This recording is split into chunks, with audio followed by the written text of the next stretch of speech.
we want to go over the product and quotient rules. The product rule is that the derivative of a product of functions is the first times the derivative of the second, plus the second times the derivative of the first.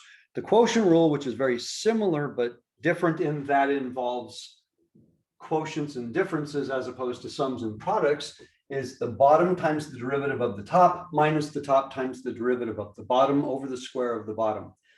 Now, the rule of thumb is this. If you have two functions that you can simply multiply out, you wouldn't use the quotient rule. But if you have a product of things that cannot be multiplied out, like a polynomial and a trig term, then you use the product rule. Now, if you have a quotient and you can rewrite your quotient conveniently as a product, then you would always do so because the product rule is always easier than the quotient rule. If you have a quotient of things that cannot be written as a product, then you use the quotient rule. It's as simple as that. So we're going to do a few examples. So let's start with something like this. We've got y equals 4x cubed times the secant of x. And I want to do the product rule. So the product rule is simply the first times the derivative of the second, and I'll write it out formally, plus the second times the derivative of the first. Okay, I haven't actually done anything, but I've left my set of instructions for what I'm going to do. So then that would be 4x cubed times the product secant x tan x plus secant x times 12x squared. Now at this point, I'm completely finished with the calculus.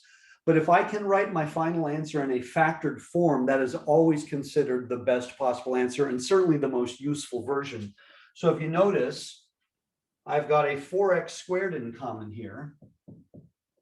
And both of these have a secant term. So my greatest common factor is 4x squared times the secant. And that would leave me with an x times the tangent function. And in this term, that would leave me with simply a 3.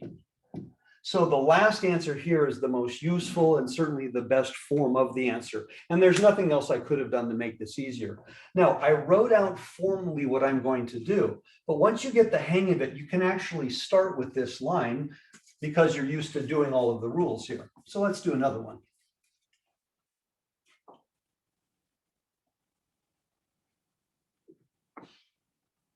All right.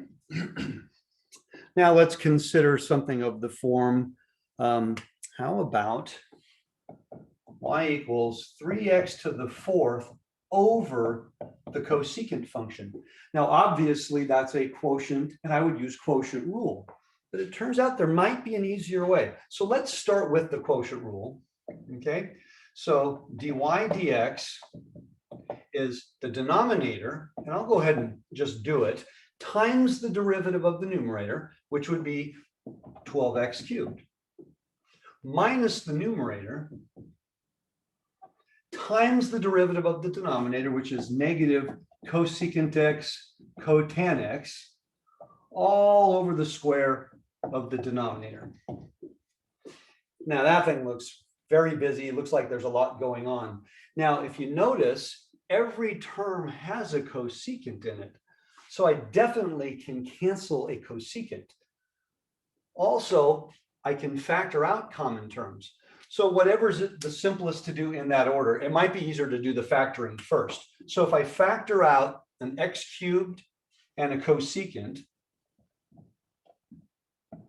that would leave me with 12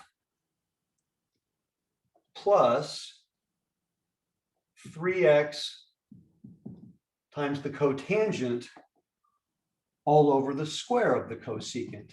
Now, clearly here we can cancel a cosecant. Beautiful. So right now I have an answer that looks like x cubed times 12 plus 3x times the cotan of x times the cosecant of x. Oh, but then we remember that the cosecant is simply the reciprocal of the sine. And if it's the reciprocal of the sine, then I can do this. I can multiply top and bottom by the sine function. And that would eliminate my denominator entirely. And then that would leave me an answer of the form. Again, if I multiply top and bottom by sine, then I would have x cubed times 12 sine. Cotangent is cosine over sine. So when multiplied by the sine, that would be 3x times the cosine of x. And that definitely would be a better answer because that answer is no longer a quotient. But boy, that was a lot of work to get to that result. Would there have been an easier way? Well, absolutely. Because at the very beginning of the problem, we noticed we could have rewritten this as a product. In other words, we should have rewritten this as a product. Although every step we did was correct, that is the final answer because that's not a quotient. You would never represent an answer as a quotient if it isn't a quotient. If I have a trig function in the denominator, remember its reciprocal would come in the numerator. So what we're going to do is we're going to revisit this problem and we're going to do it in a far more efficient way. And we'll see that we get the same answer, but much, much sooner. You see, what if we had simply rewritten this as 3x to the fourth times the sine function? Because it is. Now, if we do our product rule, we'd have dy dx equals first times the derivative of the second plus the second times the derivative of the first. Now we're completely finished with the calculus. The only remaining step is to factor out the common factor. And that would be x cubed, leaving me 3x times the cosine of x plus 12 times the sine of x. And that's it. That's what we got in the previous case, but it took us a lot longer to get there. So a simple rule of thumb is if you can rewrite your quotient as a product, you would always do so because it would make the math so much simpler. Plus, you're going to get your final answer in much fewer steps. Now, it is not always the case that you can do that. So let's do an example of something where you have to use the quotient rule.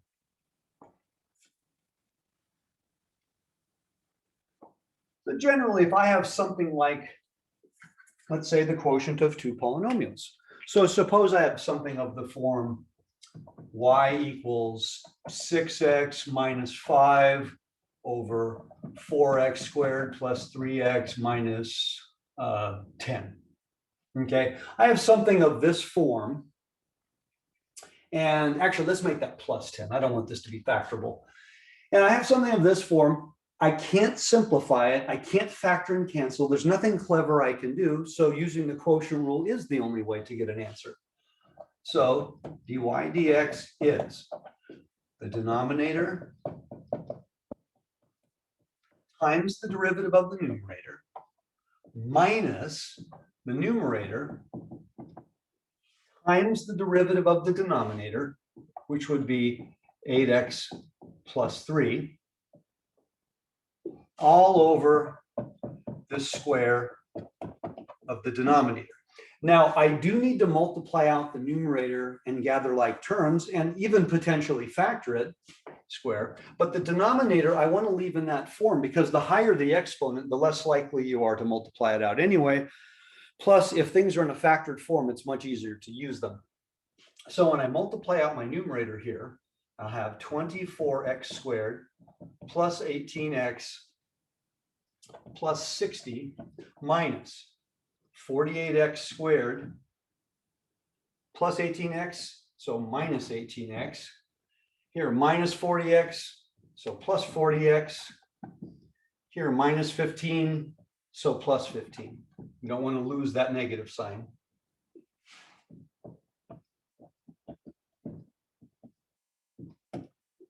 Now, finally, when I gather terms in the numerator, that should be a squared. When I gather terms in the numerator, I'll see I have negative 24x squared.